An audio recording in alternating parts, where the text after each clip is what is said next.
Ready to shine inside out? Welcome to Polished Beauty Podcast, where ambition meets empowerment. We talk business, beauty, brain, body. I am your host, Dr. Daisy Aim, triple board certified cosmetic surgeon and OBGYN. Let's get polished. We're tackling some hard-hitting truths about real estate, entrepreneurship, and what it really takes to build wealth in America. Real estate is often sold as the ultimate wealth-building tool, but is the system rigged against the average person? And what does it take to break through industry barriers as women of color while keeping a family-run business thriving? Joining us today are two powerhouse women who know exactly what it means to navigate the highs and lows of the real estate world. Monay Braden is a dual entrepreneur and a single mother who dominates both the beauty and real estate industries. She's the founder of Mosaic Premium Hair Extensions, which is a luxury brand empowering women through high-quality hair solutions, and a top-producing real estate agent with Braden Real Estate Group, helping clients buy and sell homes with ease. Beyond business, you may also recognize her and her family from Family Empire Houston, which streams on OWN and HBO Max. Nicole is a top producing real estate agent from Houston and the co-CEO of Braden Real Estate Group with over 100 million in sales. She's built such an extraordinary career in real estate, helping families and investors find their dream properties. She's also a star of Family Empire Houston and a shining example of success in the competitive Texas housing market. Joining us now to chat breaking barriers and building wealth, the truth about real estate, family, and financial freedom are my amazing trailblazers, Monay, Nicole, and Dr. Daisy. Welcome to the show, superstars. Hello. Hi, Nicole and Monay. Yeah. Hello. Yeah, thank you guys for having us. Now let's chat. I'm going to lead in with some of the heavier conversations, discrimination in real estate. So the real estate industry has a long history of racial and gender bias, from redlining to unequal access to funding.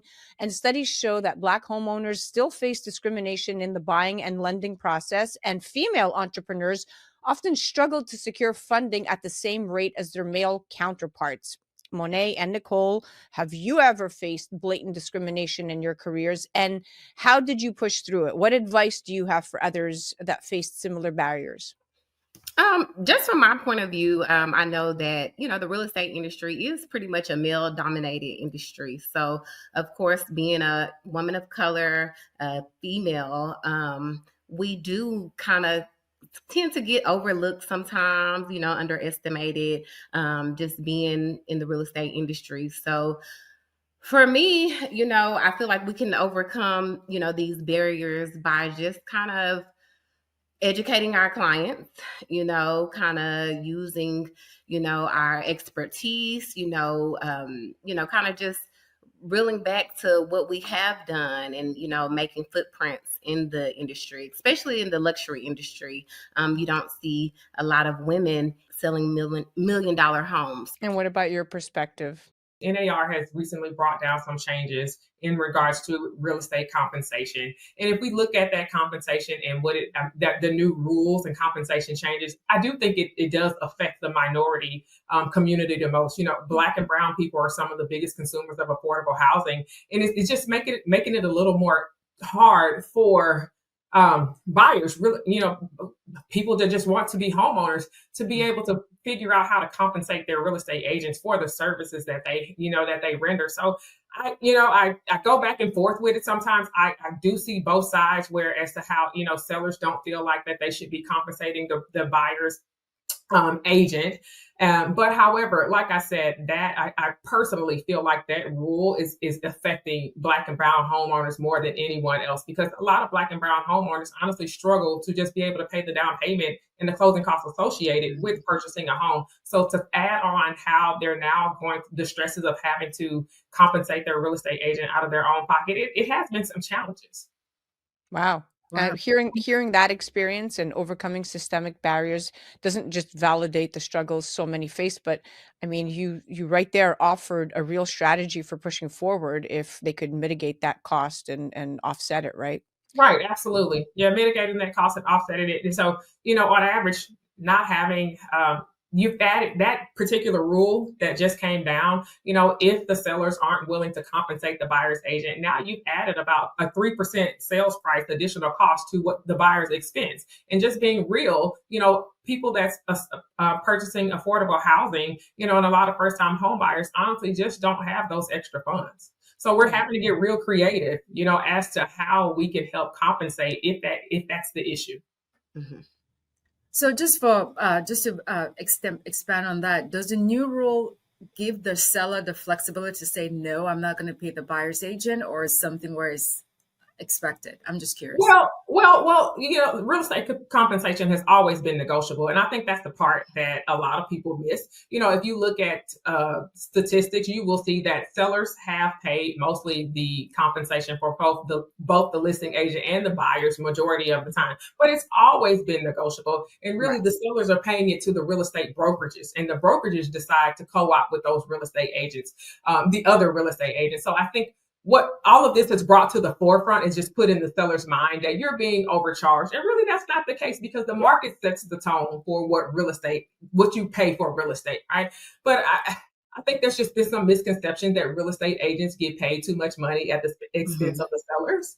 And, really what a brokerage wants to charge, or a real estate agents charge for their listing, is technically between them and the sellers, and how they choose to co-op with the other broker is also between them, right? But I think it's kind of put the notion in the seller's minds that sellers are paying too much money and they should not have to compensate the buyer's agent, and compensation to the buyer's agent is raising home prices, when actually it's the market that sets the tone for the prices. Right. It's just allowing them to be, not as transparent, to the realtors, to the buyers.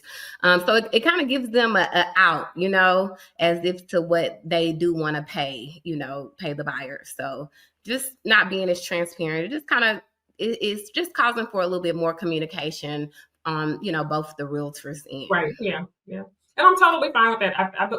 I believe this has opened up the transparency in terms of how real estate agents are compensated. And that's a great thing. Our consumers, whether you're buying or selling, you should understand how compensation is allocated. But I think it's also kind of put some negative connotations in some sellers' minds in terms to how that compensation is being handled. Yeah, us as realtors, we just have to be, on the forefront of, just explaining what we are to provide, and that we should be able to just being transparent. Now let's talk about the reality of homeownership affordability. So the real estate boom has made homeownership feel like an elite privilege rather than an achievable goal for the average person. And mortgage rates are rising. Corporations are buying up homes, and first-time buyers are getting squeezed out of the market. Do you think the current system is rigged against middle-class buyers? I think it's different, right? We have to navigate it differently, right? I don't necessarily say that it's rigged against middle-class buyers, because what we're seeing, especially in the Houston market, is people want to sell homes, right? And there's an abundance of opportunity to still get homes in Houston. We just have to be strategic with those solutions. Now, affordability with the interest rates has indeed changed. The $500,000 home that you used to buy, especially here in Texas, looks totally different, right? It has changed, and I think that's the biggest heartbreak that we're having to overcome, especially in a lot of these cities. COVID, the rising prices of COVID with lower interest rates, had a huge impact on the values of homes. And so as the market has started to correct itself and prices have come down, unfortunately, they're still higher. Mm-hmm. And if you look at markets like Houston, Texas, people's salaries have not risen the same. That's an important perspective, because home ownership has always been seen as the American dream. But if you don't address systemic imbalances, that dream might become a luxury for the few instead of a right for the many, right? Exactly. Right. Yeah. So on a lighter note, ladies, working together as a family, a lot of people assume that it could be a disastrous combination, like ego clashes, money dispute, blur boundaries. I want to know, have you guys had any major conflicts together, and how did you handle it? So working with family, it can be interesting. But I say me and Nicole, we just kind of, we know what our job is. Me and Nicole, we communicate on a daily basis, all day, every day, pretty much. And so with that, it comes with, of course, just, chit-chatting about our day, but of course going over and communicating about business and, what our tasks are for the day. Have we reached out to certain clients? What's next on our agenda? So I just think that it's communication that goes a long way when working with family members and, causing those clashes, to stay at a minimum. So let's talk about the impact of reality TV on business credibility, because this is something you both can speak to, right? There's always debate around reality TV and professional credibility. I mean, some argue that showcasing your personal life dilutes your brand, while others say it's just the smartest way to reach new audiences. Has starring in Family Empire Houston helped or hurt your reputation in the industry? Have you faced any skepticism from clients or colleagues? Nicole, I'd love to hear your perspective. Yeah, absolutely. So I think personally, it helps our brand. Being on a national stage, in any given bringing visibility to our brand. You do have people that may question your motive, right? But I think it's also equally important to make sure you have a brand outside of reality TV too. And I think that is what's helped us, the Braden brand, the Braden family, still thrive with some of the challenges that you see on national TV, but we've had so many people reach out to us and thank us for spotlighting our family in ways that is not business related. When you watch the show, you'll see us doing business, but you also see us, having some challenging family moments.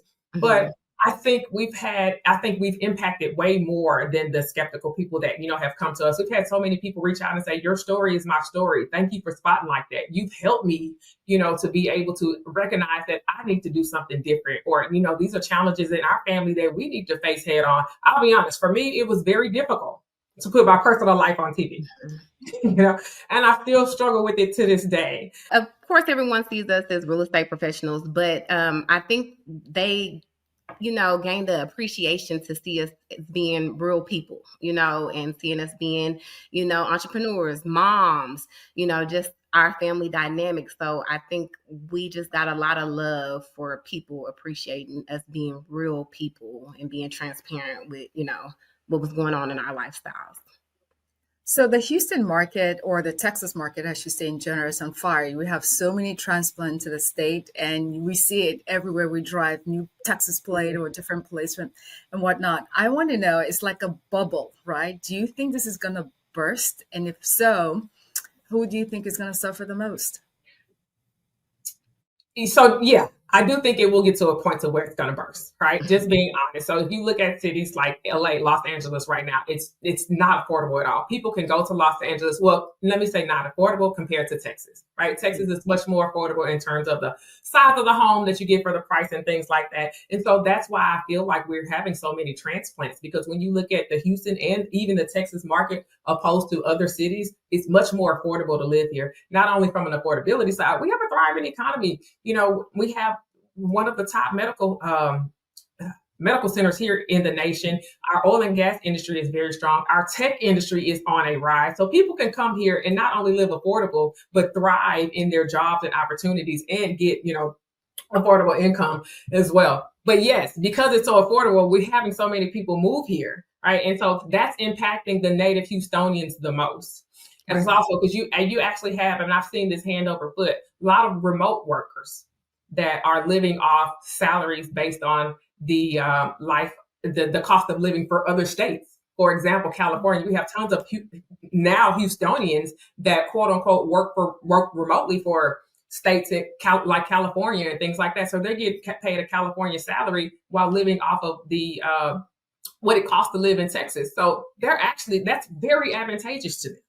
And it opens up even other opportunities to work additional or second jobs here. So their income looks totally different than what a native Houstonian or somebody that's native to this city and working a job that pays a salary that's aligned with the cost of living for Houston or Texas. So I do feel like, yeah, people are catching on to that. Californians, other people from other states are catching on to that. And I think it will cause a bubble. I mean, it will eventually cause a bubble that will burst. And the people that will lose out are the people that's working off of Texas salaries.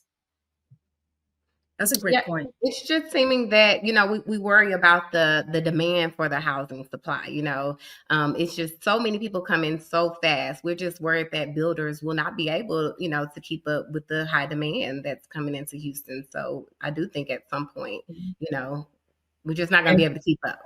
Yeah, and with demand, prices go up. Mm-hmm. I was going to say that kind of takes us into the next one, which is really critical in Houston, and I've not seen it much of other places in the country, the zoning laws. It's so lax and loose. On one street or one block, you can have a home, you can have a strip club, you can have a bar, you can have a school. Absolutely. Anything goes. How do you see that creating some sort of stability or instability in the property values in Houston and also displacing communities? Where do you stand on that? So Dr. Daly, just like you said, we are kind of scared because, in those underdeveloped communities, you can see, an older home, and then they could build a high rise, right next to it, kind of affecting the price. So that is a little scary. I would just say better, urban planning. But we do need that gentrification in those areas. I think it's definitely overdue, for development. We want to see, new homes. We want to see new businesses, thrive in those segments. So just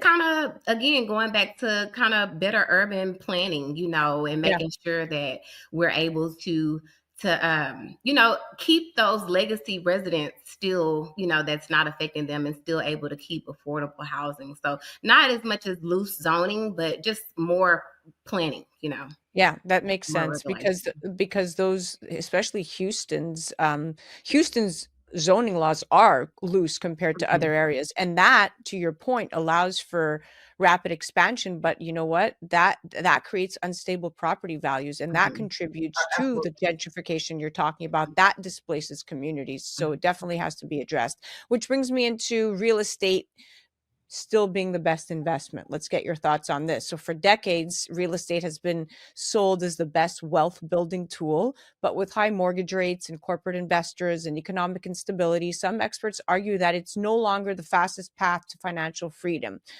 Do you still believe real estate is the best long-term investment, or are we being sold a dream?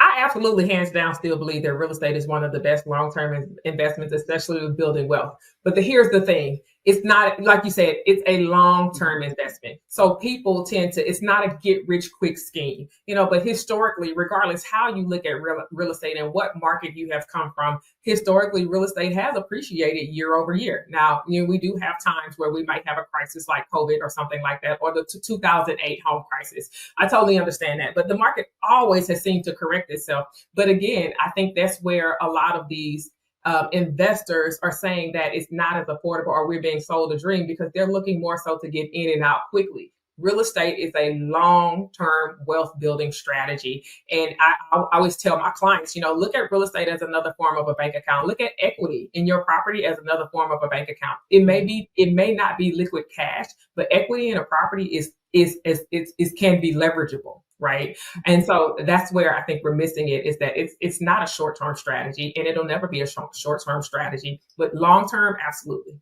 So with millennials and Generation Z buyers rejecting traditional home ownership, just like we talked about now, and they're prioritizing mobility, sustainability, how does the Braden Real Estate Group, you guys, pivot to meet the demands of this shifting generation? So the Gen Zers, they are not traditional. They are, they don't want to be stuck to 30-year fixed mortgage. So, we just have to switch it up by kind of changing the play, and what's interesting and what's important to them. So which is kind of, me and Nicole, we're into educating our clients on house hacking now. So it's kind of, the multifamily, investing in multifamilies, being able to stay on one side and renting out the other, Airbnbs, Airbnb opportunities. So just kind of just making the home buying process interesting for the Gen Zers to just accommodate their lifestyle. And another way is just through social media. You know, the Gen Zers are not, you know, just hopping on HAR or Zillow. You know, they're social media driven now. So we have to educate and put these houses in front of these Gen Zers through Instagram, Facebook, YouTube, TikTok, you know, so just kind of making the home buying process more fun. And that way the Gen Zers can kind of still show interest. Yeah, I like that. I mean, it's a change in time. Well, we are officially at the end of our time, but I know that Dr. Daisy has one last question. She asks all her guests before we sign off. Dr. Daisy, do you want to go ahead and take it away? Absolutely. So Monay and Nicole, obviously I'm very impressed by you guys' accomplishments.